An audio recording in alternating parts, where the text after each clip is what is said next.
Okay, good morning students.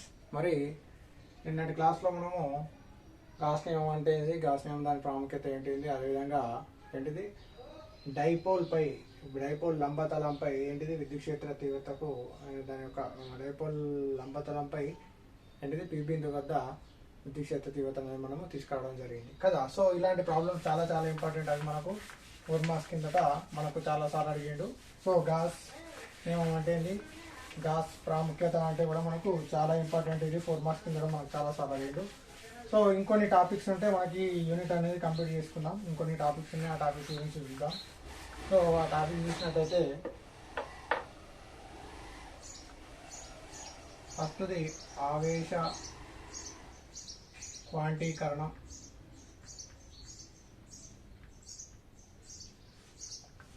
ఆవేశం క్వాంటీకరణం అనగానేమి? So ఆవేశం క్వాంటీకరణం ఏం చెప్తుందంటే Q NE ని ఏమంటామంటే ఆవేశ క్వాంటీకరణం అంటారు. మరి ఆవేశ క్వాంటీకరణం అంటే ఏమిటి? సో Q NE అని ఏమంటున్నాం, ఆవేశ క్వాంటీకరణం అన్న ఒకటే. సో మనం డెఫినేషన్ రూపంలో చెప్పుకున్నట్లయితే ఒక వస్తువుపై గల విద్యుత్ ఆవేశం ఏంటిది, ఒక వస్తువుపై గల విద్యుత్ ఆవేశం ఎలక్ట్రాన్ విద్యుదావేశం యొక్క పూర్ణాంకాలుగా ఉంటాయి. దీన్నే ఆవేశ క్వాంటీకరణం అంటున్నాం. దీన్ని ఏమంటున్నాము, ఆవేశ క్వాంటీకరణం అంటున్నాం. ఏమంటున్నాము, ఆవేశ క్వాంటీకరణం అంటే ఒక వస్తువుపై గల విద్యుదావేశము ఏంటిది, ఒక వస్తువుపై గల విద్యుదావేశం. ఒక వస్తువుపై గల విద్యుదావేశం ఏమవుతుంది, ఇక్కడ Q అవుతుంది.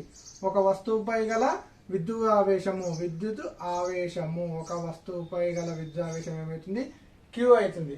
సో ఆవేశం ఎట్లుందంట, ఎలక్ట్రాన్ విద్యుదావేశం యొక్క పూర్ణాంకాలుగా ఉంటాయి. పూర్ణాంక గుణిజాలుగా లేదా పూర్ణాంకాలుగా ఉంటాయి. ఎలక్ట్రాన్ విద్యుదావేశం అంటే ఈ యొక్క పూర్ణాంకాలుగా అంటే N అనేది ఇక్కడ ఏమంటే పూర్ణాంక గుణిజాన్ని తెలుస్తుంది. ఏం తెలుస్తుంది, పూర్ణాంక గుణిజాన్ని తెలుస్తుంది. N అనేది పూర్ణాంక గుణిజాలుగా తెలుస్తుంది. E అంటే ఏంది, ఎలక్ట్రాన్ సంఖ్య తెలియదు. E అంటే ఏంది, ఎలక్ట్రాన్. So Q NE. ఇంకా రకంగా దీన్ని చూపించాలంటే Q మనం స్టార్టింగ్ లో చెప్పుకున్నాము N1 + N2E అంటే ఎలక్ట్రాన్ యొక్క ఏంటిది, ఇవి కూడా పూర్ణాంక గుణిజాలు. N1 + N2 అంటే ఫర్ ఎగ్జాంపుల్ ఒక వస్తువు తీసుకున్నట్టయితే దీని ఆవేశం ఏమనుకుంటాం, ఈ వస్తువు యొక్క ఆవేశం Q లేదా క్యాపిటల్ Q కూడా తీసుకోవచ్చు. సో దీనిలో ఆవేశాలు ఎలక్ట్రాన్లు ఉన్నాయి, ఇట్లా 1 2 3 4 5 6. సో అప్పుడు ఏమవుతుంది, Q NE. ఎన్ని ఎలక్ట్రాన్లు ఉన్నాయి, 6 ఎలక్ట్రాన్. CE అవుతుంది, CE. సో ఈ విధంగా ఏంటిది ఎలక్ట్రాన్లే ఉంటాయి. అదేవిధంగా మనకు ఇక్కడ ధనావేశాలు కూడా ఉన్నాయి, ప్లస్ అండ్ ఎలక్ట్రాన్లు కూడా ఉన్నాయి. చూడండి, ఇప్పుడు చూడండి Q ఎన్ని ఉన్నాయి, 1 2 3 4 ధనావేశాలు ఉన్నాయి. అప్పుడు సూత్రం అయితే N+2. N2 అనే 1 2 3. సో ఎలక్ట్రాన్లు ఎన్ని ఉన్నాయి, 3 అంటే 4 - 3 ఏమవుతుంది, 4 - 3 అంటే 1. అంటే Q 1E. అంటే ప్లస్ ఉంటే ప్లస్, ఒకవేళ మైనస్ ఉంటే మైనస్. ఎలక్ట్రాన్లు ఎక్కువ ఉంటే మైనస్ వస్తుంది, ఒకవేళ ఇవి ఏవైతే ధనావేశాలు ఎక్కువ ఉంటే అప్పుడు పాజిటివ్ అనేది రావడం జరుగుతుంది. సో ఈ విధంగా Q NE మనకు ఉన్నటువంటి దీన్ని ఏమంటాము, ఆవేశ క్వాంటీకరణం అంటారు. సో ఆవేశ క్వాంటీకరణం అంటే ఏం చేస్తుందంటే ఒక వస్తువుపై గల విద్యుత్ ఆవేశం ఏం చేస్తుంది, ఒక వస్తువుపై గల విద్యుత్ ఆవేశం ఏం తెలుస్తుంది, ఒక వస్తువుపై విద్యుత్ ఆవేశం Q అనేది ఎట్లుంటుందంటే ఎలక్ట్రాన్ విద్యుత్ ఆవేశం యొక్క పూర్ణాంకాలుగా అంటే N అంటే ఏంటి, ఇప్పుడు ఫర్ ఎగ్జాంపుల్ మనం ఒక ఆవేశం తీసుకున్నట్టయితే వాటి యొక్క ఎలక్ట్రాన్ల సంఖ్య 1 2 3 ఎన్ని ఎలక్ట్రాన్లు వాటి యొక్క పూర్ణాంక గుణిజాలుగా తీసుకుంటాం. Q NE. సో ఇక్కడ ఎలక్ట్రాన్ ఒక ఎలక్ట్రాన్ మనకు వాల్యూ వచ్చేసి ఏమవుతుందంటే 1.6 × 10⁻⁹ కూలుమ్స్. దీని వాల్యూ 1 ఎలక్ట్రాన్ వాల్యూ ఎంత, 1.6 × 10⁻⁴ కూలుమ్స్ అనే వాల్యూ అనేది ఒక ఎలక్ట్రాన్ యొక్క వాల్యూ అనేది ఈ విధంగా రావడం జరుగుతుంది. 1 ఎలక్ట్రాన్ వాల్యూ ఎంతమ్మా, 1.6 × 10⁻⁹ కూలుమ్స్. ఇది ఒక ఆవేశం క్వాంటీకరణం చెందింది అంటే ఏమని చెప్పాలా, ఆవేశం క్వాంటీకరణం చెందిందంటే Q NE అంటే ఏంది, ఒక వస్తువుపై గల విద్యుత్ ఆవేశము ఆ ఎలక్ట్రాన్ యొక్క విద్యుదావేశం యొక్క పూర్ణాంక గుణిజాలుగా ఉండడాన్ని ఏమంటాము ఆవేశం క్వాంటీకరణం చెందింది అని అంటాము. ఇది ఆవేశ క్వాంటీకరణం చెందింది అని తెలియజేస్తుంది. ఓకేనా. సో మరి ఇది ఒక టాపిక్. ఈ విధంగా మనకు 2 మార్క్స్ కింద ఒకవేళ అదే ఛాయిసెస్ ఉంటాయి, ఒకవేళ 4 మార్క్స్ కాకపోతే 2+2 కూడా అడిగే ఛాయిస్ ఉంటాయి కాబట్టి సో మనం 2 మార్క్స్ కూడా నెగ్లెక్ట్ చేయొద్దు. సో ఇది ఆవేశం క్వాంటీకరణం. నెక్స్ట్ ఇంకొకటి ఉంటుంది, ఒక కూలుంబ్ ఆవేశంలో ఎన్ని ఎలక్ట్రాన్లు ఏర్పడతాయి. ఒక కూలుంబ్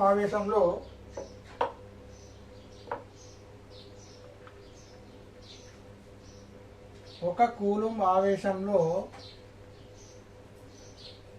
ఎన్ని ఎలక్ట్రాన్లు ఏర్పడతాయి వెలువడతాయి. ఏదన్నా చేస్తారు. ఒక కూలుంబ్ ఆవేశంలో ఎన్ని ఎలక్ట్రాన్లు ఏర్పడతాయి. ఒక కూలుంబ్ ఆవేశం అంటే మనకు క్యూ ఈక్వల్ ఆవేశం అంటే మనకి ఏమని తెలుసు NE. సో ఎన్ని ఎలక్ట్రాన్లు ఏర్పడుతున్నాయి అంటే పూర్ణాంక గుణిజామా అంటుంది, అంటే ఎన్ని అడుగుతుండ్రు. సో N ఈక్వల్ దీని నుంచి ఏమో రాసుకోవచ్చు N equal to Q/E.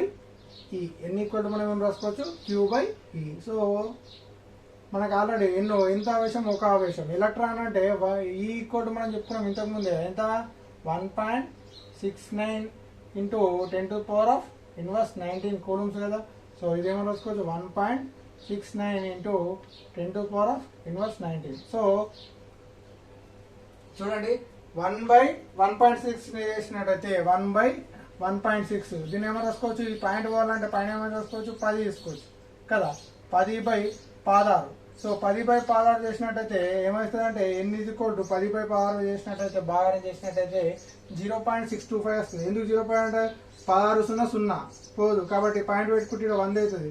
16 so ఈ విధంగా అప్పుడు ఏమైతుంది 0.625 అనేది రావడం జరుగుతుంది. 1/1.6 ఈక్వల్ టు వాల్యూ ఎంత 0.625 ఇంటూ 10⁻⁻19 పైకి పోతే ఏమవుతుంది 10⁻19 అవుతుంది. కింద మైనస్ ఉంటే పైకి పోతే ఏమవుతుంది ప్లస్ అవుతుంది. -19 ఏమవుతుంది +9 అవుతుంది. సో N ఈక్వల్ టు 0.625 ఏం రాసుకోవచ్చు 6.25/10 గా రాసుకోవచ్చు కదా. 10 ఇంటూ 10⁻19. సో ఈ 10 అంటే ఏం లేదు, 10 కింద ఉన్నాయి కాబట్టి ఇన్వర్స్ 1 పైకి పోతే ఏమవుతుంది 10⁻1 కదా. 10⁻1 పైకి పోతే ఏమైతే 10 ఇన్వర్స్ అవుతుంది కదా.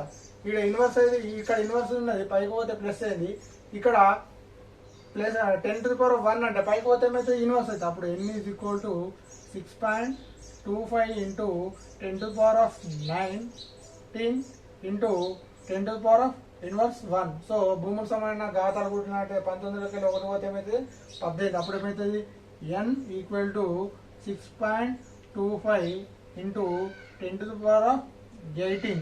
ఇవేంటిది ఎలక్ట్రాన్స్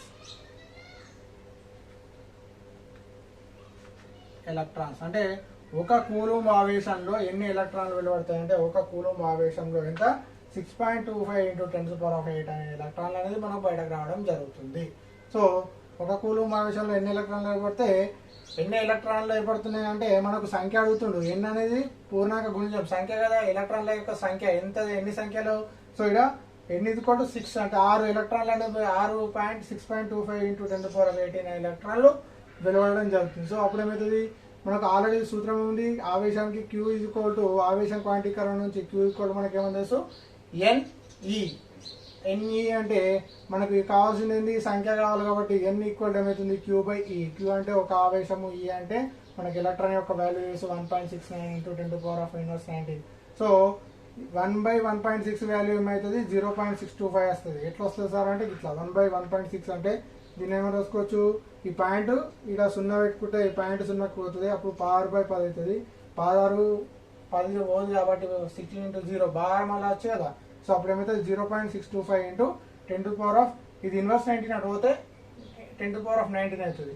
సో మరి 0.625ని మనం ఏం రాసుకోవచ్చు 6.25/10 రాసుకుంటే అది మళ్ళీ ఏమైతే 0.625 అవుతుంది కదా. సో 6.25/10 అంటే ఏం లేదంటే ఘాతంలో ఒకటి ఉన్నట్టు 10⁻1 అంటే ఇటు పోతే ఏమైతే 10⁻1 అవుతుంది. భూములు సమానమైన ఘాతాలు కూడా కాబట్టి 19కి 1 పోతే ఎంత 18. సో 6.25 ఇంటూ 10⁻n ఎలక్ట్రాన్లు అంటే ఒక కూలుంబ్ ఆవేశంలో వెలువడే ఎలక్ట్రాన్ల సంఖ్య ఎంత N ఈక్వల్ 6.25 ఇంటూ 10⁻18 ఎలక్ట్రాన్లు అనేది వెలువడడం జరుగుతుంది. ఇది ఒక కూలుంబ్ ఆవేశంలో ఎన్ని ఎలక్ట్రాన్లు వెలువడతాయంటే మనం ఈ విధంగా చూపించవచ్చు. సో దీనికి మనం ఇది ఏం కావాలా క్యూ ఈజ్వల్ ఎన్ని ఫార్ములా కావాలి, క్యూ ఈజ్వల్ ఎన్ని ఆవేశం క్వాంటీకరణం ఎలా విధంగా చెందిందో మనకు ఆ ఫార్ములా వస్తే దాని నుంచి ఈ ప్రాబ్లం అనేది రావడం జరుగుతుంది. ఓకేనా, క్లియరా? రైట్. నెక్స్ట్ ఇంకో క్వశ్చన్ అంటే ఈ విధంగా అడగడం జరుగుతుంది. వస్తువును ధనావేశితం చేసినప్పుడు వస్తువు భారం ఏమవుతుంది?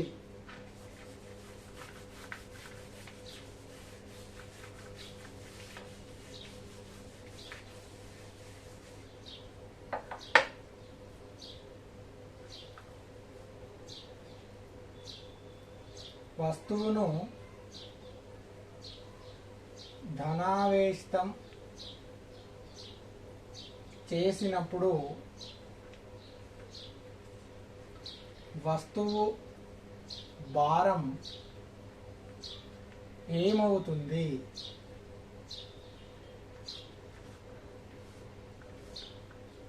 వస్తువు భారం ఏమవుతుంది? చూడండి, వస్తువును ధనావేశం చేసినప్పుడు వస్తువు భారం ఏమవుతుందంటే ఫస్ట్ ఆన్సర్ మీద ఏమవుతుందంటే వస్తువు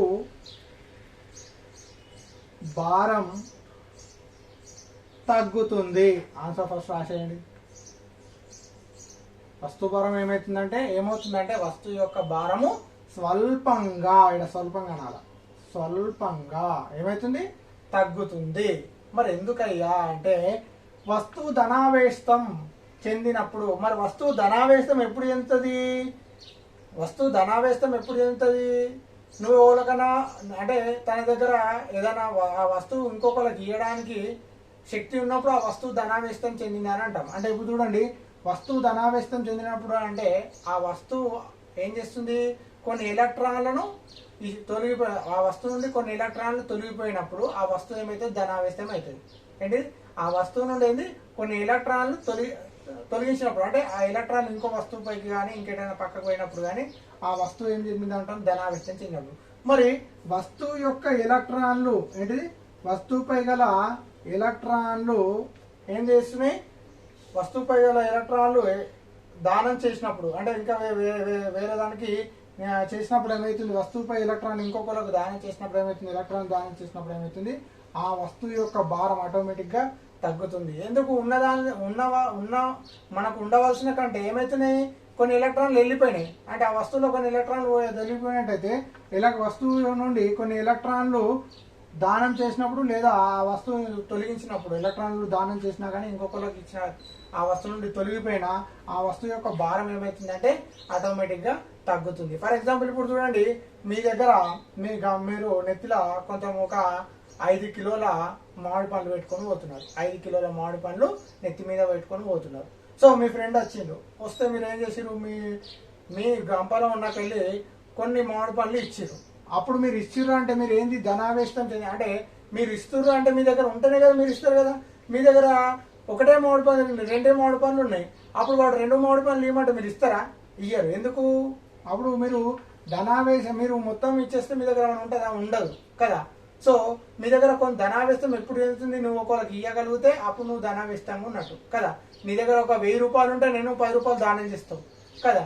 కానీ నీ దగ్గర 2 రూపాయలు ఉన్నాయి, నువ్వు 2 రూపాయలు దానం చేస్తావు వచ్చేవు అంటే అదే అంటే అప్పుడు అంటే నేను ఎగ్జాంపుల్ చెప్తున్నాను. సో అంటే నీ దగ్గర ఉన్న 10 మామిడి పండ్లకి వెళ్ళి 2 మామిడి పండ్లు ఆయన వ్యక్తికి ఇచ్చేసినావు. అప్పుడు నీ నెత్తి మీద భారం అనేది బరువు తగ్గుతుందా పెరుగుతుందా? అంటే 2 మామిడి పండ్లు ఇచ్చేసినావు. సో ఇక్కడ కూడా ఒక వస్తువుపై ఒక 10 ఎలక్ట్రాన్లు ఉన్నాయి. ఆ ఎలక్ట్రాన్లకి వెళ్ళి 2 ఎలక్ట్రాన్లు తొలగిపోయినాయి.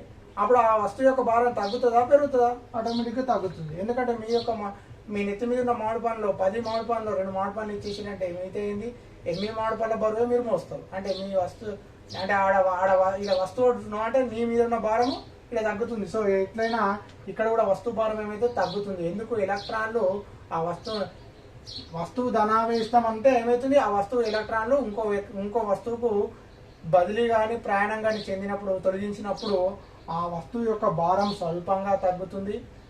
ఇంకో రకంగా చెప్పాలంటే వస్తువు యొక్క ద్రవ్యరాశి కూడా తగ్గుతుంది అని కూడా అంటారు. ఓకేనా? సో వస్తువు యొక్క భారం ఏమవుతుంది? స్వల్పంగా తగ్గుతుంది. ఏ విధంగా తగ్గుతుంది అంటే ఇప్పుడు నేను ఎగ్జాంపుల్ చెప్పినా కదా ఆ విధంగా. అంటే అంతకుముందు కూడా చెప్పినాను నేను ఒకటి ఏంది, మీరు ఒక రబ్బరు కానీ గాజు కానీ గొట్టాన్ని కానీ లేకపోతే దువ్వెన కానీ మీరు మీ తల మీద రుద్దినప్పుడు ఏమవుతుంది, మీ దువ్వెనలోంచి లేదా గాజు గొట్టంలోకి వెళ్ళి లేదా రబ్బర్ గొట్టంలోకి వెళ్ళి కొన్ని ఎలక్ట్రాన్లు మనకు ట్రాన్స్ఫర్ అవుతాయి. ట్రాన్స్ఫర్ అయినప్పుడు ఆ వస్తువు ఏమవుతుంది, ధనావేశం అవుతుంది. ఆ వస్తువు ధనావేశమైనప్పుడు సో అది మళ్ళీ ఇంకో కింద పెడితే ఆటోమేటిక్ ఏమవుతుంది, ఇంకొన్ని ఎలక్ట్రాన్లను స్వీకరిస్తుంది, అంటే ఆకర్షణకు గురవుతుంది. ఎందుకు ఆకర్షణ కలుగుతుంది, నీ దువ్వెన నుంచి అటు ఎలక్ట్రాన్ ట్రాన్స్ఫర్ అయినాయి. సో అప్పుడు ఆ ధనావేశం అయిపోతుంది, అప్పుడు తగ్గుతుంది దాని యొక్క దువ్వెన, ఆ యొక్క భారం అనేది తగ్గుతుంది. కానీ మళ్ళీ నువ్వు కింద పెట్టినప్పుడు ఏమవుతుంది, అది గ్రహించడానికి గల కారణం ఇందులో ఉన్న ఎలక్ట్రాన్ తొలగిపోతున్నాయి కాబట్టి ఆడని గ్రహించడానికి వీలు ఉంటుంది కదా. నీ దగ్గర ఇప్పుడు ఫర్ ఎగ్జాంపుల్ నీ గంపల 10 మామిడి పళ్ళు పెట్టుకోవడానికి ప్లేస్ ఉన్నది, ఓకేనా. సో నువ్వు రెండు మామిడి పళ్ళు మీ ఫ్రెండ్కి ఇచ్చినప్పుడు ఇంకొంచెం ముందుకు పోయినప్పుడు చెట్టు మీదకి 2 మామిడి పళ్ళు పెట్టుకోగలుగుతావు, 2 మామిడి పళ్ళు పెట్టుకోగలుగుతావు. ఎందుకంటే నీకు ప్లేస్ ఎంత 10 పెట్టడానికే ఉంది. సో ఆ విధంగా వస్తువు భారం అనేది ఏ విధంగా తగ్గుతుందంటే ఆ ఎలక్ట్రాన్ తొలగిపోవడం వల్ల వస్తువుపై ఎలక్ట్రాన్ వస్తువు ధనావేశం ఎప్పుడైతే ఆ వస్తువు నుండి కొన్ని ఎలక్ట్రాన్ తొలగిపోతే ఆ వస్తువు ధనావేశం అవుతుంది. సో ఎలక్ట్రాన్ తొలగిపోతున్నావు కాబట్టి ఆ వస్తువు యొక్క భారం ఏమవుతుంది, తగ్గుతుంది. సో ఈ విధంగా మనం ఇది చెప్పవచ్చు. నెక్స్ట్ ఇంకోటి చూసినట్టయితే ఆకర్షణ కంటే వికర్షణయే సరైన పరీక్ష. ఆకర్షణ కంటే వికర్షణయే ఆవేశానికి సరైన పరీక్ష ఎందుకు అని అడుగుతాడు.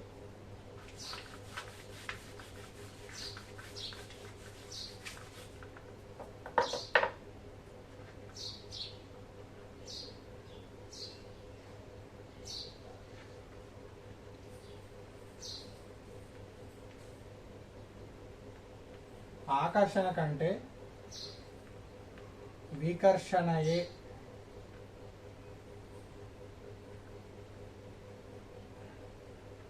ఆవేశానికి సరైన పరీక్ష ఎందుకు?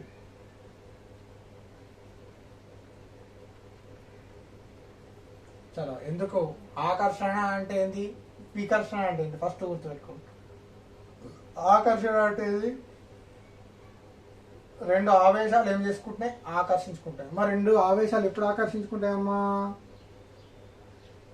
రెండు ఆవేశాలు ఎప్పుడు ఆకర్షించుకుంటాయి? రెండు ఒక ప్లస్ ఒక మైనస్, అంటే ఒక ధనావేశము ఒక రుణావేశము, అంటే ఒక సజాతి రెండు విజాతి ఆవేశాలు ఏం చేసుకుంటాయి, సజాతి ఆవేశాలు వికర్షించుకుంటాయి, విజాతి ఆవేశాలు ఆకర్షించుకుంటాయి కదా. విజాతి ఆవేశాలు అనేటి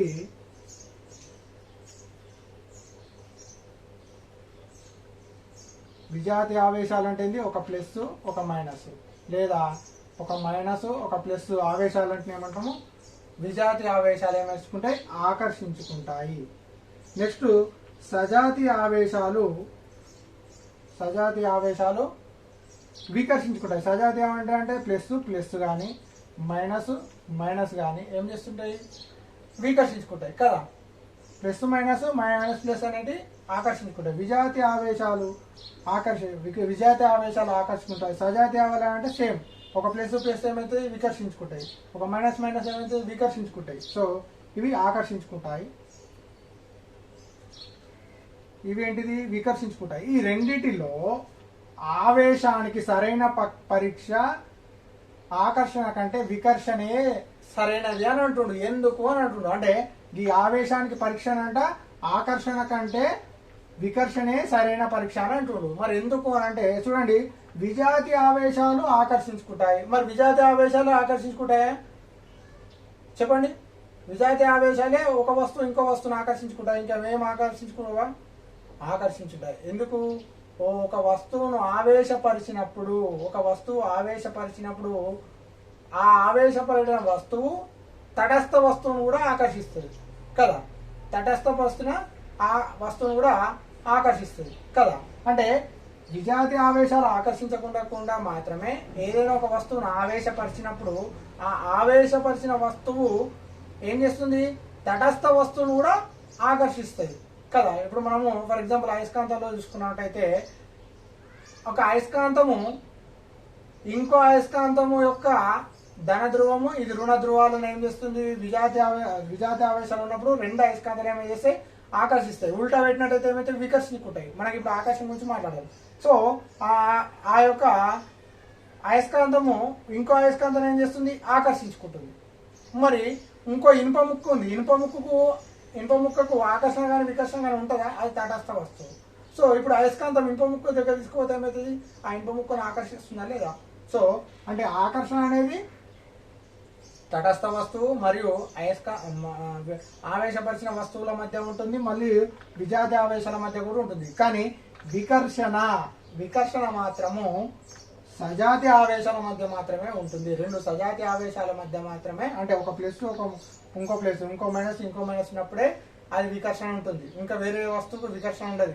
ఇంకా వేరే ఏ వస్తువు దగ్గర తీసుకోవాలన్నా అది దూరం పోతుందా? పోదు. రెండు రెండు సేమ్ ఆవేశాలు ఉన్నప్పుడే అది వేరు దూరం కొడుతుంది కదా.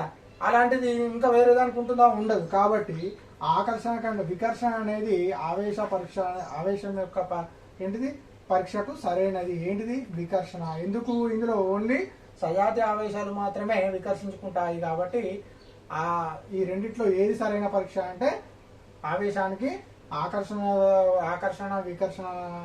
కంటే వికర్షణ సరైన పరీక్ష. అంటే ఎందుకు?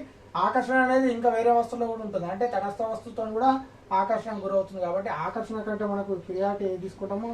ఆవేశ నిర్ధారణ పరీక్ష వికర్షణను తీసుకోవడం జరుగుతుంది. సో మనకు క్వశ్చన్ ఏమవుతుందంటే ఆకర్షణ కంటే వికర్షణే ఆవేశానికి సరైన పరీక్ష ఎందుకు అంటే ఆకర్షణ అనేది సజాతి ఆవేశాల మధ్య ఉంటుంది, మరియు ఒక తటస్థ వస్తువుకు మరియు ఆవేశపరిచిన వస్తువుకు మధ్యలో కూడా ఏంటిది ఆకర్షణ ఉంటుంది. కానీ వికర్షణ మాత్రం ఓన్లీ సజాతి ఆవేశాల మధ్య మాత్రమే ఉంటుంది. కాబట్టి ఆ ఆవేశ పరీక్షకు వికర్షణ పరీక్షయే సరైన పరీక్ష అని మనం రాయాలి. ఓకేనా? ఇది ఆకర్షణ కంటే వికర్షణే సరైన పరీక్ష ఎందుకంటే ఈ విధంగా తెలుసుకోవాలి. నెక్స్ట్ ఇంకో క్వశ్చన్ ఉంటుంది, విద్యుత్ బలరేఖలు పరస్పరం ఖండించుకోవు. విద్యుత్ బలరేఖలు పరస్పరం ఖండించుకోవు.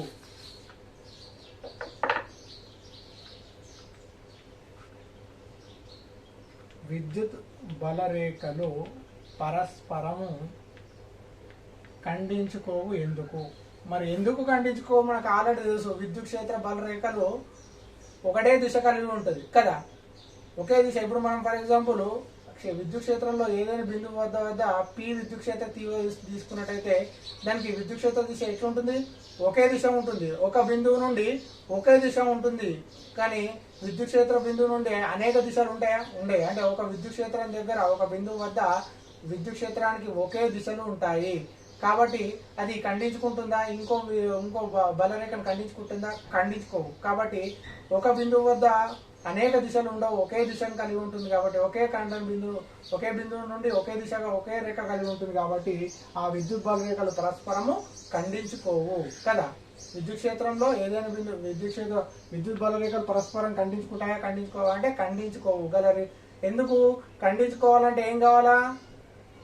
ఒక బిందువు నుండి అనేక దిశలు ఉండాలి. ఫర్ ఎగ్జాంపుల్ ఇప్పుడు ఈ పి బిందువు దగ్గర ఈ విధంగా ఉంది. సో ఈ నుండి విద్యుత్ క్షేత్ర దిశ తీసుకున్నట్టయితే ఈ విధంగా ఉంటుంది కదా. సో దీని నుండి మళ్ళీ ఇంకో దిశ ఉంటుందా? ఉన్నా కానీ మనము ఇప్పుడు ఈ విధంగా ఇటే పోతుంది కదా.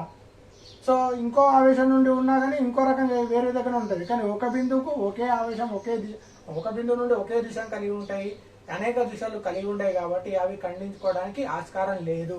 కాబట్టి విద్యుత్ బలరేఖలు పరస్పరం ఖండించుకోవు. ఎప్పుడు కూడా విద్యుత్ బలరేఖలు అనేది ఏంటిది? పరస్పరం ఖండించుకోవు. ఓకేనా? నెక్స్ట్ ఇంకో క్వశ్చన్ ఉంటుంది, ఇది ఒకటి చూద్దాం. రెండు ఆవేశాల మధ్య దూరం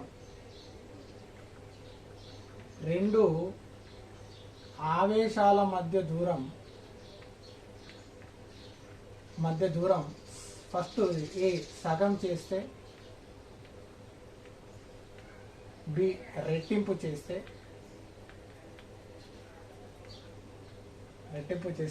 బలం ఏ విధంగా మారుతుంది?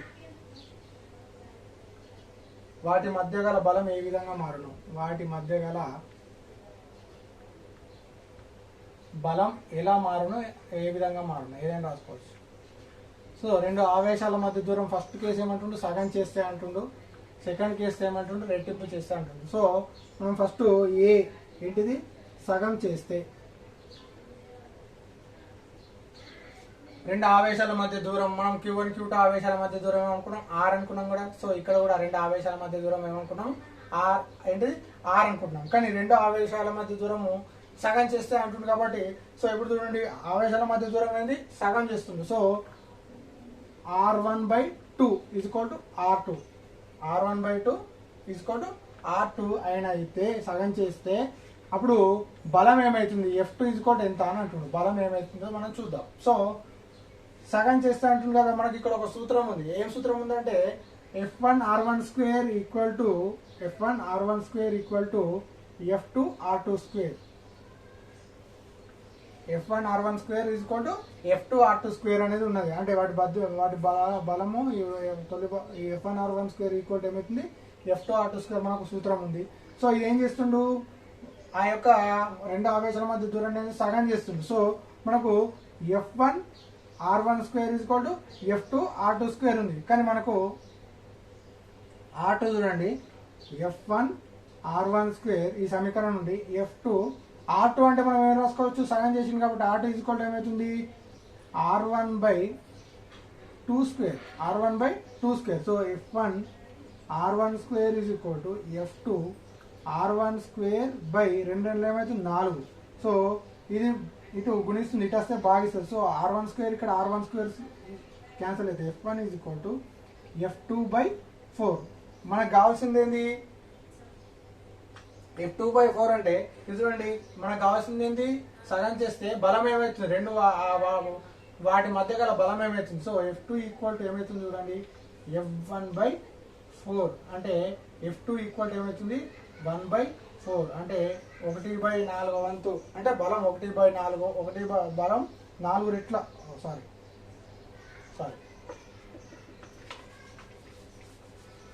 సో F2 ఈక్వల్ టు ఇటు భాగిస్తుంది కాబట్టి ఇటు పోతే ఏమవుతుంది F1/4. So F2 equal to ఏమవుతుంది 4 అంటే బలం అనేది 4 రెట్లు అగును. బలం ఏమవుతుంది 4 రెట్లు అగును. బలం F ఈక్వల్ టు ఏమైంది 4 రెట్లు అగును.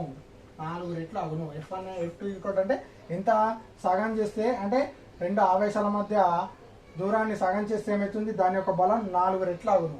ఎన్నైతుంది 4 రెట్లు పెరుగుతుంది. అదేవిధంగా బి అడుగుతుండు. బి ఏమడుగుతుండు రెట్టింపు చేస్తే అంటే ఇప్పుడు సగం చేసినాం కాబట్టి r1/2 అనుకున్నాం. సో రెట్టింపు చేస్తే 2r1 is equal to r2 అయితే F2 ఎంత బలం ఎంత. సో ఇక్కడ కూడా చూడండి. సో మళ్ళీ సూత్రం ఏంది ఇదే సూత్రం ఏంది F1r1² is equal to F2r2². F2r2² అంటే ఏంది 2r1 కదా 2r1 whole square. So F1r1² F2 2 4 r1². So ఇక్కడ r1² ఇక్కడ r1². So F2 is equal to F1/4 అంటే F2 అంటే బలం ఎంత అవుతుంది 1/4 రెట్ల అవ్వడం. అంటే ఇక్కడ బలం ఏమవుతుంది 1/4 రెట్ల అవ్వడం. అంటే బలము 1/4 అగును. ఇక్కడ బలము 4 రెట్ల అగును. ఇది బలము 1/4 అగును. సో అంటే రెండు ఆవేశాల మధ్య దూరం ఏమనుకుంటున్నాం r అనుకుంటున్నాము. r అనేది సగం చేస్తే ఏ విధంగా అవుతుంది రెట్టింపు చేస్తే ఏమవుతుంది అంటే సగం చేస్తే చూసుకున్నట్టయితే మనకు సగం చేస్తే ఏంది r1/2 సగం చేసింది కాబట్టి ఇక్కడ r2 ఈక్వల్ r1/2 అయింది. సో అప్పుడు మనం F2 అని తీసుకున్నాం. రెండు బలాలు అంటే రెండు ఆవేశాల మధ్య అనుకున్నాం కాబట్టి r1/r2 ఈక్వల్ r2 అవుతుంది. F2 ఈక్వల్ ఎంత అని మనం తీసుకున్నట్టయితే మనకు సూత్రం ఉంది F1/r1² equal F2r2² equal to అప్పుడు ఏమవుతుంది r2 అంటే మనకు తెలుసు r2 ఈక్వల్ ఏంది r1/2 ఎందుకు సగం చేస్తుంది కాబట్టి. So F1r1² equal to F2r2 ఏంది r1/2 r2² అంటే ఏంది r1/2 హోల్ స్క్వేర్. r1²/4 అవుతుంది.